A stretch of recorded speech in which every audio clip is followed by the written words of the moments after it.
প্রশ্ন হলো না পল্টনের বক্তৃতা হলো বুঝতে পারিনি। স্পিকার, এটা অশোভন, এটা অশোভন।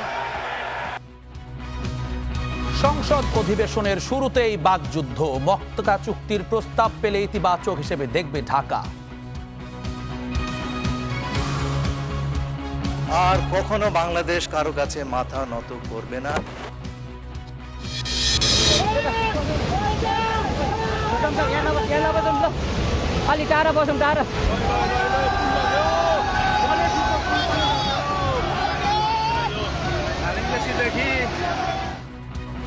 পাহাড়ি ঢলে লন্ডভন্ড নেপাল, দ্রুত বাড়ছে প্রাণহানি, নিখোঁজ ১,৫০০। বাংলাদেশের সংসদে শোক, সেনাবাহিনীকে সহায়তার নির্দেশ।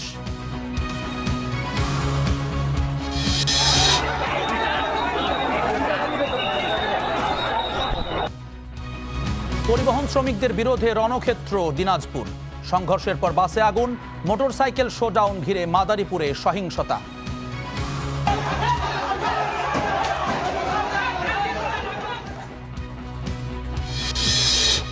স্থানীয় সরকার নির্বাচন নিয়ে সরকারের সবুজ সংকেতের অপেক্ষায় ইসি, সেপ্টেম্বরে তফসিল, নভেম্বর ডিসেম্বরে ভোটের পরিকল্পনা। বন্ধ কারখানা সচল সহ নানা খাতে বিশেষ তহবিল, ২৭,০০০ কোটি টাকার যোগান চূড়ান্ত, অর্ধেকের বেশি একাই দেবে সোনালী ব্যাংক। আগে আমার টুকিটাকি মানুষ কাজ করে দিত, এখন আমি নিজে অন্য বাসায় কাজ করতে হয়। এক চিকিৎসার কারণে আজকে আমাদের পথে বসতে হয়েছে। পায়ের মধ্যে প্লাস্টিকের পাইপ রেখে অপারেশন, ২ বছর যন্ত্রণার পর মুক্তি পেলেন ভুক্তভোগী, দায় স্বীকার অভিযুক্ত চিকিৎসকের। সৌদি আরব থেকে কফিনবন্দি হয়ে ফিরলেন ৯ বাংলাদেশি, বাকিদের মরদেহ দ্রুতই ফিরবে দেশে, জানালেন পররাষ্ট্র প্রতিমন্ত্রী। স্বাগত স্টার নিউজ প্রাইমের সঙ্গে আছে আমি জুম্মান সাদিক জ্যাবলিন। দেখছিলেন স্টার নিউজ প্রাইম শিরোনাম।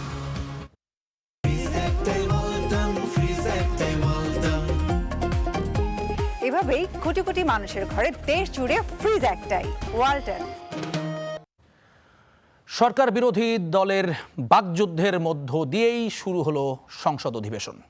স্বরাষ্ট্রমন্ত্রীর বক্তব্যকে কেন্দ্র করে উত্তাপ ছড়ায়, পরে ক্ষুব্ধ প্রতিক্রিয়া জানিয়ে তা এক্সপাঞ্জের আবেদন জানান বিরোধী দলীয় নেতা। এর আগে প্রশ্নোত্তর পর্বে স্বরাষ্ট্রমন্ত্রী জানান, আইন শৃঙ্খলা পরিস্থিতি উন্নতি হয়েছে, মব কমেছে, খুন কমেছে, এছাড়াও নারী শিশু নির্যাতন ও ধর্ষণের ঘটনাও কমেছে। উত্তাপ ছড়িয়ে শুরু ত্রয়োদশ জাতীয় সংসদের তৃতীয় অধিবেশনের প্রথম দিন। স্বরাষ্ট্রমন্ত্রী বক্তব্য শুনতে রাজি। পল্টন শাহবাগের রাজনৈতিক মঞ্চের মতো বিরোধী দলীয় ২ এমপি সংসদে বক্তব্য দিচ্ছেন। স্বরাষ্ট্রমন্ত্রীর এই বক্তব্যেই শুরু বিরোধ, থামাতে ব্যর্থ হয়ে আক্ষেপ প্রকাশ করেন স্পিকারও। সংসদ সদস্যবৃন্দ, আমি কিন্তু সংসদের ভবিষ্যৎ নিয়ে কিছুটা চিন্তিত। আজকে যেইভাবে একে অন্যকে কথা বলার ক্ষেত্রে বাধা দেওয়ার প্রচেষ্টা লক্ষ্য করেছি, এটি সংসদের জন্য কোনো ভালো লক্ষণ নয়। এ সময় বিরোধী দলীয় নেতা স্বরাষ্ট্রমন্ত্রীর বক্তব্যকে সংসদীয় ফেসিজম আখ্যা দিয়ে তা এক্সপাঞ্জের আবেদন করেন স্পিকারের কাছে। সংসদ অধিবেশন যেদিন থেকে বসা শুরু হয়েছে সেদিন থেকেই তিনি তুচ্ছ তাচ্ছিল্য করে সবাইকে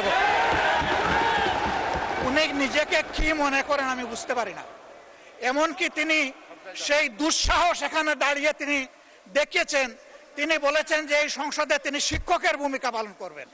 আমরা তার ছাত্র হওয়ার জন্য এখানে আসি নাই মাননীয় স্পিকার। আজকে একই বক্তব্যে ২ বার উনি অ্যাটাক করে ফেললেন।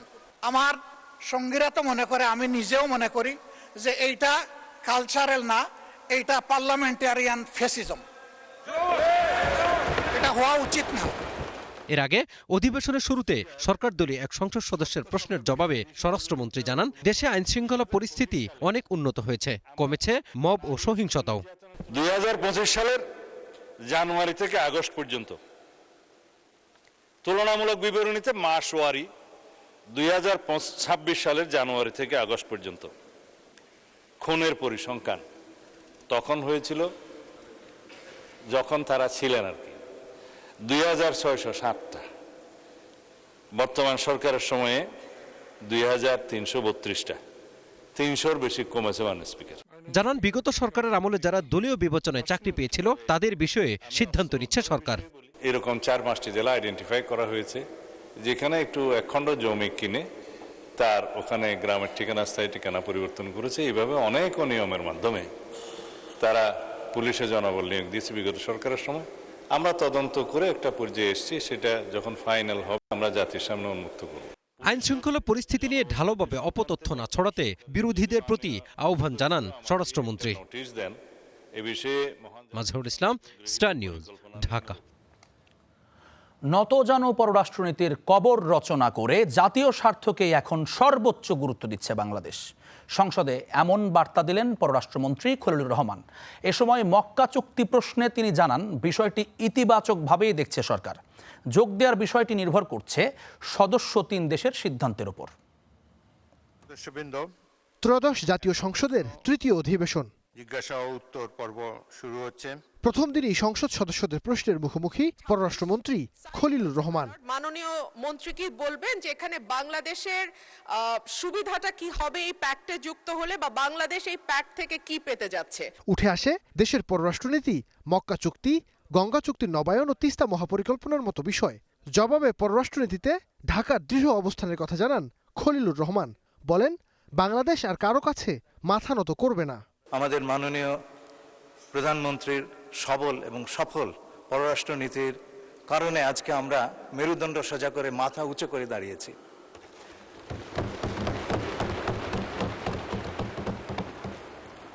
আমাদের প্রধানমন্ত্রীর নেতৃত্বে এই পররাষ্ট্রনীতি আমরা এগিয়ে নিয়ে যাব এবং আর কখনো বাংলাদেশ কারো কাছে মাথা নত করবে না।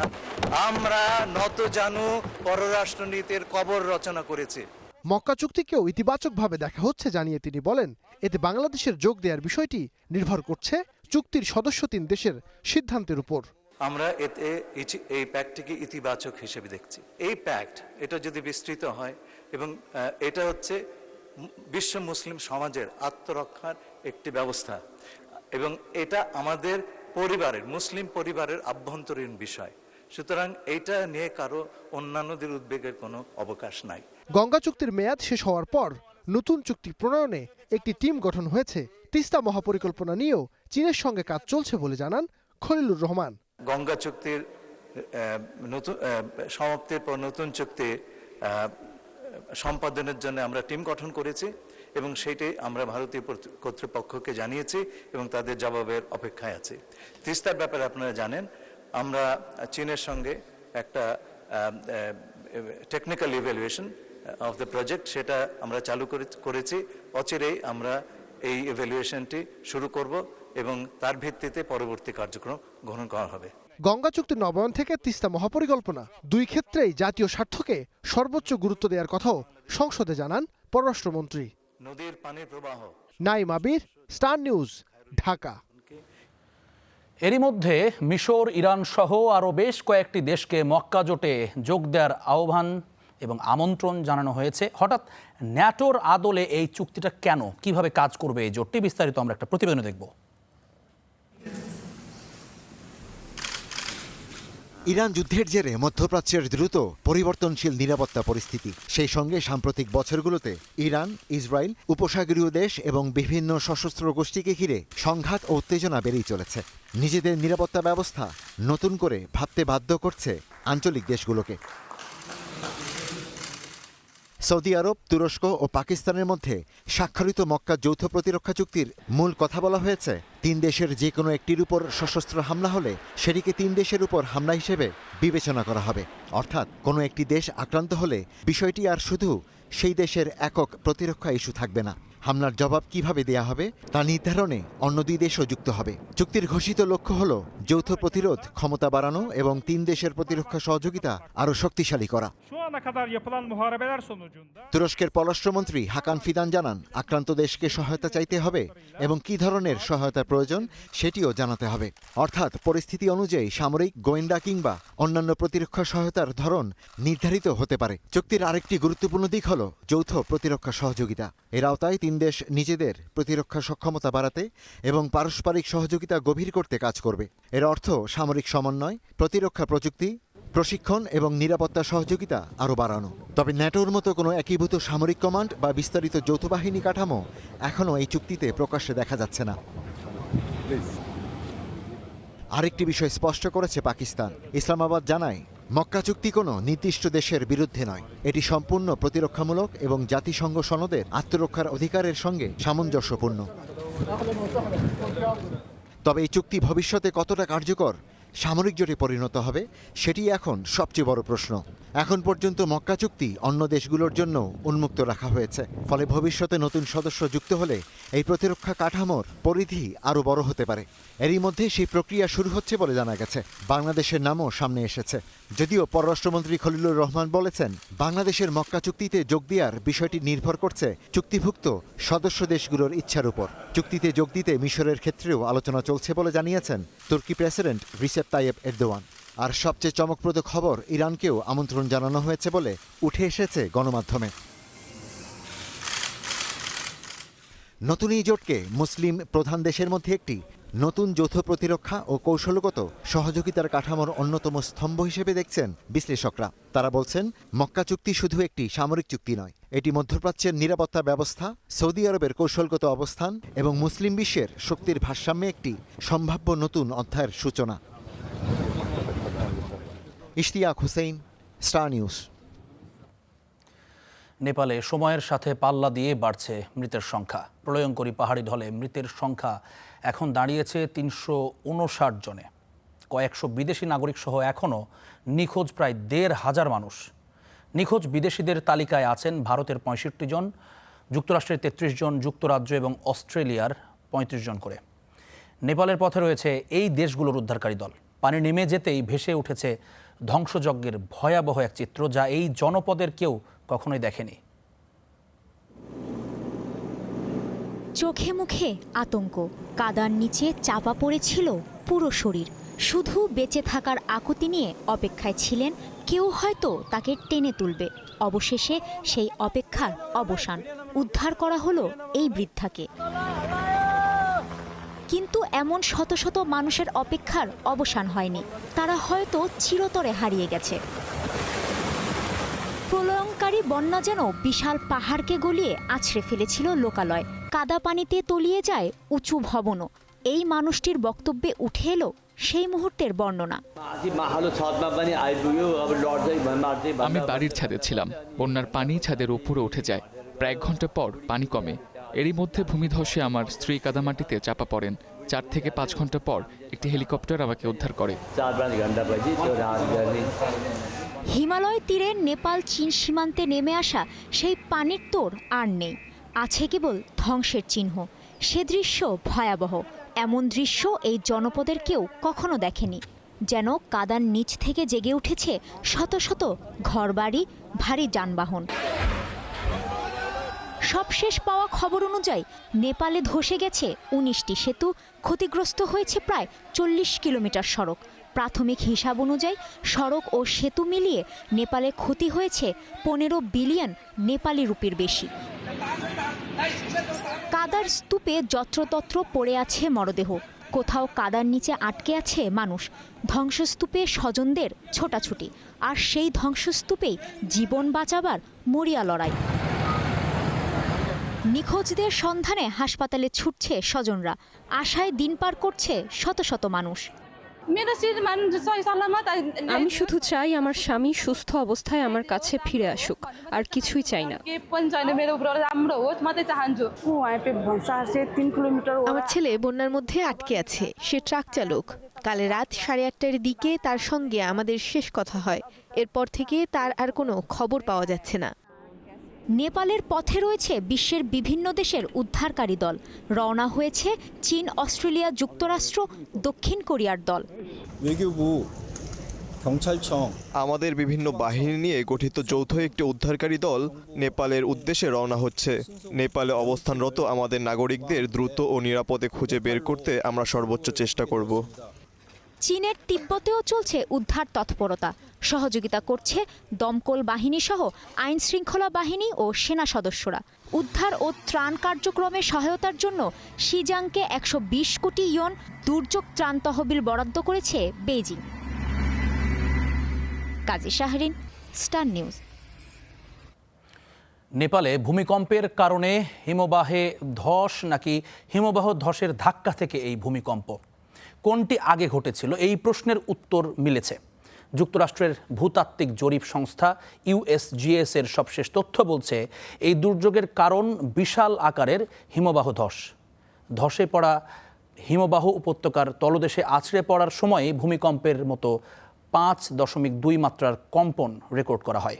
কিন্তু হিমবাহ ধসের কারণ কি, বিশ্লেষণে দেখুন সেই বিস্তারিত তথ্য। নেপালে প্রলয়ঙ্কারী বন্যার জন্য প্রাথমিকভাবে মাঝারি মাত্রার একটি ভূমিকম্পকে দায়ী করা হয়েছিল। ধারণাটি ছিল এমন যে সেই ভূমিকম্প থেকেই হিমবাহে ধস নেমে ভূমিধস ও বন্যার সৃষ্টি হয়।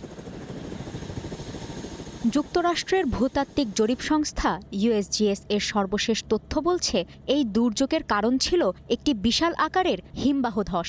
ধসে পড়া এই হিমবাহ উপত্যকার তলদেশে আছড়ে পড়ার সময় এতটাই শক্তিশালী প্রভাব তৈরি হয় যে এতে ভূমিকম্পের মতো 5.2 মাত্রার কম্পন রেকর্ড করা হয়। আমরা নেপালের লাংটাং লিরুং শৃঙ্গের কাছে একটি হিমবাহের নিচের অংশ ধসে পড়ার বিষয়টি শনাক্ত করেছি।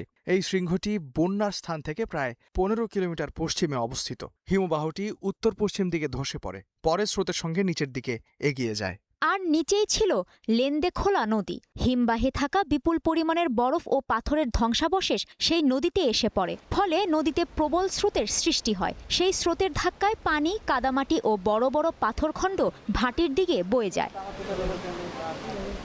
এ সময় মাত্র 30 মিনিটে ভাটিতে থাকা সব নদী ও উপনদীর পানির উচ্চতা 7 থেকে 9 মিটার পর্যন্ত বেড়ে যায়। এই উচ্চতা এতটাই বেশি ছিল যে পানি মাপার স্টেশনগুলো পর্যন্ত ভেসে যায়।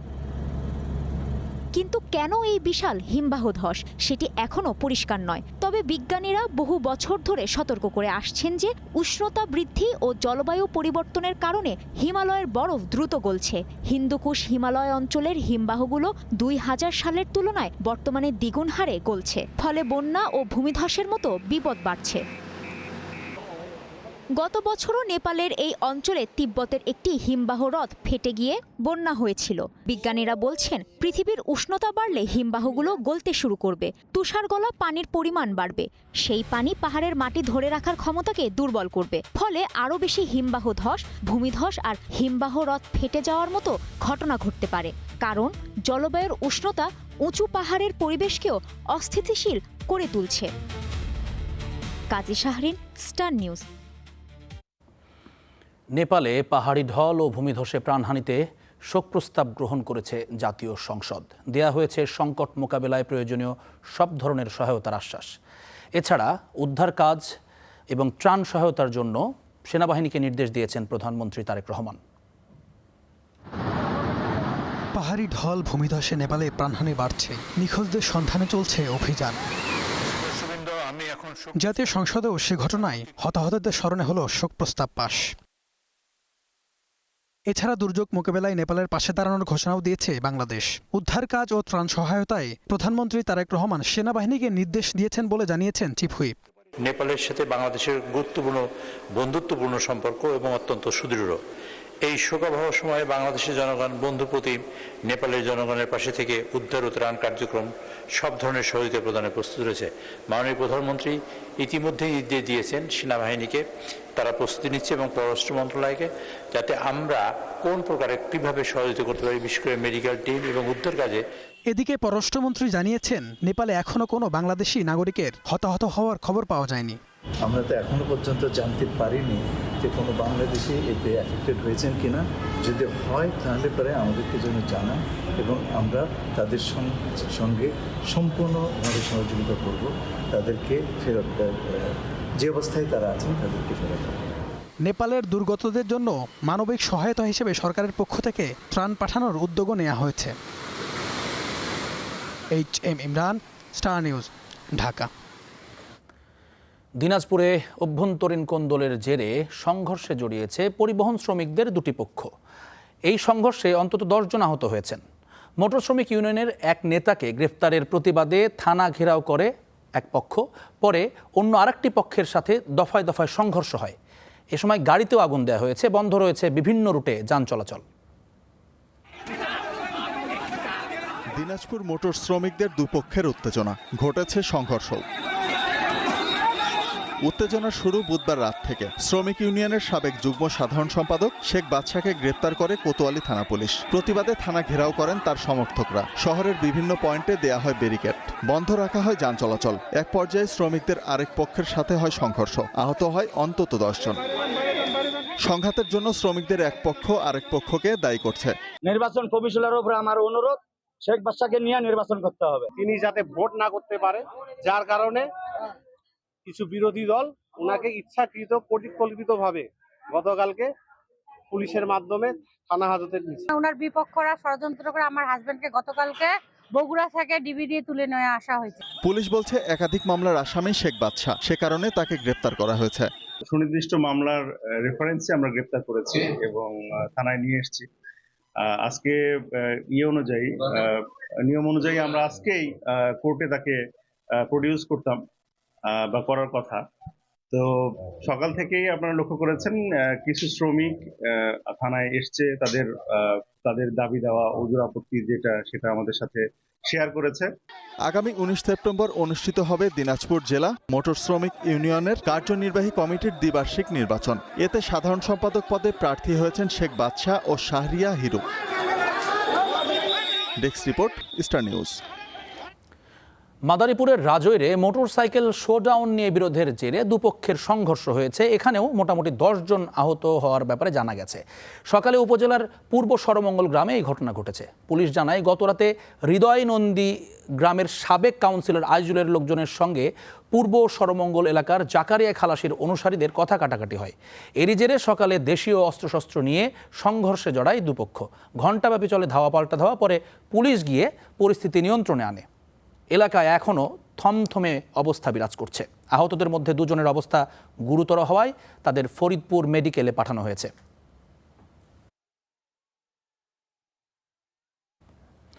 স্থানীয় সরকার নির্বাচনের তফসিল সেপ্টেম্বরে, নভেম্বরের শেষ বা ডিসেম্বরের শুরুতে ভোট করতে চায় নির্বাচন কমিশন। এখন তারা সরকারের সবুজ সংকেতের অপেক্ষায় আছেন বলে জানিয়েছেন সিইসি AMM নাসির উদ্দিন। রাষ্ট্রপতির সঙ্গে সৌজন্য সাক্ষাৎ শেষে এসব কথা বলেছেন তিনি। নবনির্বাচিত রাষ্ট্রপতি মির্জা ফখরুল ইসলাম আলমগীরের সঙ্গে বঙ্গভবনে প্রধান নির্বাচন কমিশনারের প্রথম সাক্ষাৎ। এ সময় কমিশনের পক্ষ থেকে রাষ্ট্রপতিকে জানানো হয় অভিনন্দন। পরে সিইসি জানায়, স্থানীয় সরকার নির্বাচন নিরপেক্ষ ও গ্রহণযোগ্য করতে রাষ্ট্রপতির সহযোগিতা চেয়েছেন কমিশন। গণতন্ত্রকে প্রাতিষ্ঠানিক রূপ দিতে স্থানীয় সরকার নির্বাচন নিরপেক্ষভাবে আয়োজনের ওপর গুরুত্ব দেন রাষ্ট্রপতি। নিরপেক্ষভাবে একটা নির্বাচনটা পরিচালনা করতে চাই, আমরা যাতে নিরপেক্ষতা বজায় রাখতে পারি এবং আমাদের যে স্বাধীন সত্তা আমরা এটা বজায় রাখতে পারি, এই ব্যাপারে আপনার সহায়তা চাই। উনি বলেন যে আমার সহায়তা পাবেন। এখন আমি যে চেয়ারে বসছি, আমারও তো নিউট্রালি বিহেভ করতে হবে সব কিছু, এবং আপনাদেরকে যাবতীয় সহযোগিতা আমার পক্ষ থেকে আপনারা পাবেন। নির্বাচনের তফসিল সেপ্টেম্বরে দিতে চায় কমিশন। নভেম্বরের শেষ বা ডিসেম্বরের শুরুতে হতে পারে ভোট। তাই বার্ষিক পরীক্ষার সময় সমন্বয়ে শিক্ষা মন্ত্রণালয়কে আহ্বান জানানো হবে বলেও জানান প্রধান নির্বাচন কমিশনার। সেপ্টেম্বরে যে শিডিউল দেওয়ার কথা বলছি, কেন বলছি, there is a legal requirement. Education মিনিস্ট্রির সাথে একটু কথাবার্তা বলতে হবে। ওই পরীক্ষা টরীক্ষা হয়তো শীতকালে, তাইলে আলটিমেটলি গিয়ে বছরের শেষে এবং কিছু হয়তো আগামী বছরে চলে যেতে পারে। সব প্রস্তুতি নেওয়া আছে জানিয়ে সিইসি আরও বলেন, এখন শুধু সরকারের সবুজ সংকেতের অপেক্ষায় কমিশন। আমরা কিন্তু ইলেকশন করার জন্য কিন্তু সম্পূর্ণ প্রস্তুত। Akhtaruzzaman, star news, Dhaka. নিরপেক্ষ ব্যক্তি হিসেবে দায়িত্ব পালন করবেন বলে জানিয়েছেন রাষ্ট্রপতি মির্জা ফখরুল ইসলাম আলমগীর। বৃহস্পতিবার বঙ্গভবনের দরবার হলে এক অনুষ্ঠানের বক্তব্যে তিনি এই কথা বলেন। তিনি আরও বলেন, দায়িত্ব পালনের সময় কারো প্রতি তার কোনো রাগ অনুরাগ থাকবে না। দেশ, রাষ্ট্র ও জনগণের স্বার্থই হবে তার একমাত্র লক্ষ্য। এ সময় বঙ্গভবনের দৈনন্দিন কার্যক্রম এবং গুরুত্বপূর্ণ রাষ্ট্রীয় সিদ্ধান্ত সংক্রান্ত সকল বিষয়ে অত্যন্ত কঠোরভাবে গোপনীয়তা বজায় রেখে পরিচালনার নির্দেশ দেন রাষ্ট্রপতি। আমরা এখানে একটা ফ্যামিলির মতো কাজ করব, সবাই একসাথে একযোগে। আমাদের লক্ষ্য একটাই, হচ্ছে আমাদের রাষ্ট্রকে মর্যাদার সঙ্গে উপরে তুলে ধরা, এবং সেটাই হবে আমাদের প্রধান লক্ষ্য। সকল রাষ্ট্রীয় ব্যয়ের ক্ষেত্রে আমাদেরকে সাশ্রয়ী হতে হবে, দায়িত্বশীল মনোভাব অবলম্বন করতে হবে এবং জনগণের অর্থ যেন অপচয় না হয় সেদিকে আমাদেরকে সব সময় সতর্ক দৃষ্টি রাখতে হবে। বন্ধ কারখানা চালু সহ আরও 4 খাতের জন্য গঠিত 41,000 কোটি টাকার তহবিলের 27,000 কোটি টাকার যোগান দেবে 6টি ব্যাংক। এর মধ্যে রাষ্ট্রায়ত্ত 3 ব্যাংকই দিচ্ছে 20,300 কোটি টাকা। এই ঋণ তহবিলের বাকি 13,900 কোটি টাকা দেবে আরও 11 ব্যাংক। বিশেষজ্ঞরা বলছেন, বিশেষ এই তহবিলের টাকা যৌক্তিক কারণে বন্ধ হওয়া প্রতিষ্ঠানগুলোকে বিতরণ নিশ্চিত করতে হবে সরকারকে। বিস্তারিত ওয়ালিদ সাকিবের রিপোর্টে। নতুন কর্মসংস্থান সৃষ্টির প্রতিশ্রুতি ছিল বিএনপির নির্বাচনী ইশতেহারে। এজন্য রাজনৈতিক রোষানল আর অন্যান্য সংকটের কারণে বন্ধ হয়ে যাওয়া কলকারখানা চালু করতে চায় সরকার। ইতিমধ্যে নতুন কর্মসংস্থান সৃষ্টির লক্ষ্যে বিভিন্ন খাতের জন্য ঘোষণা করা হয়েছে 60,000 কোটি টাকার প্রণোদনা প্যাকেজ। বন্ধ কারখানা চালু, কৃষি, এসএমই ও রপ্তানি খাতের জন্য 41,000 কোটি টাকা তহবিল গঠন করেছে বাংলাদেশ ব্যাংক। 17টি ব্যাংক এই তহবিলের অর্থের যোগান দেবে। এর মধ্যে রাষ্ট্রায়ত্ত সোনালী ব্যাংক একাই দেবে 15,500 কোটি টাকা। 2,400 কোটি টাকা করে দিচ্ছে অগ্রণী ও রূপালী ব্যাংক। এছাড়া বেসরকারি খাতের ইস্টার্ন ব্যাংক, ডাচ বাংলা আর মার্কেন্টাইল ব্যাংক এই তহবিলের জন্য দেবে 6,800 কোটি টাকা। আমাদের যে কমিটমেন্টের জায়গা ছিল যে টোটাল 41,000 কোটি টাকার যে সংস্থানটা করা হয়েছে, সেটার জন্য 17টা ব্যাংকের সাথে আমাদের এগ্রিমেন্ট সাইন হয়েছে। আজকে 10টা হয়েছে এবং গত বৃহস্পতিবারে সেটা ছিল 7টা। মোট 17টাই আমাদের সাথে ছিল এবং 17টা এসছে। তার মধ্যে আমাদের স্টেট ওন ব্যাংক আছে 3টা এবং বাকিগুলো সবই হচ্ছে প্রাইভেট কমার্শিয়াল ব্যাংক। প্রণোদনা তহবিল থেকে ঋণ বিতরণের ক্ষেত্রে যাচাই বাছাইয়ের তাগিদ খাত বিশ্লেষকদের। ট্যাক্স পেয়ারদের মানি এটা কিন্তু আসলে বেসরকারি খাতে দেওয়ার একটা বন্দোবস্ত করা হচ্ছে, যে সমস্ত বন্ধ কলকারখানা ইতিমধ্যে বন্ধ হয়ে আছে, স্থবির হয়ে আছে, উৎপাদনে যেতে পারছে না, তাদেরকে মূলত প্রণোদনা দেওয়া। কিন্তু আমাদেরকে কিন্তু একটু যাচাই বাছাই করতে হবে যে এই প্রতিষ্ঠানগুলো কেন বন্ধ হয়েছিল। যদি এরকম হয় যে শুধুমাত্র রাজনৈতিক বিবেচনার কারণে তারা ব্যবসা করতে পারেনি, কলকারখানা বন্ধ রাখতে বাধ্য হয়েছিলেন মামলা মোকদ্দমার কারণে, এ ধরনের যৌক্তিক যদি কোনো কারণ হয়, তাদেরকে প্রণোদনা দিতে আমাদের সেভাবে কোনো আপত্তি নেই। এদিকে নিজস্ব অর্থায়নে 19,000 কোটি টাকার আরও একটি প্রণোদনা তহবিল গঠন করবে Bangladesh bank. Walid Sakib, star news, Dhaka.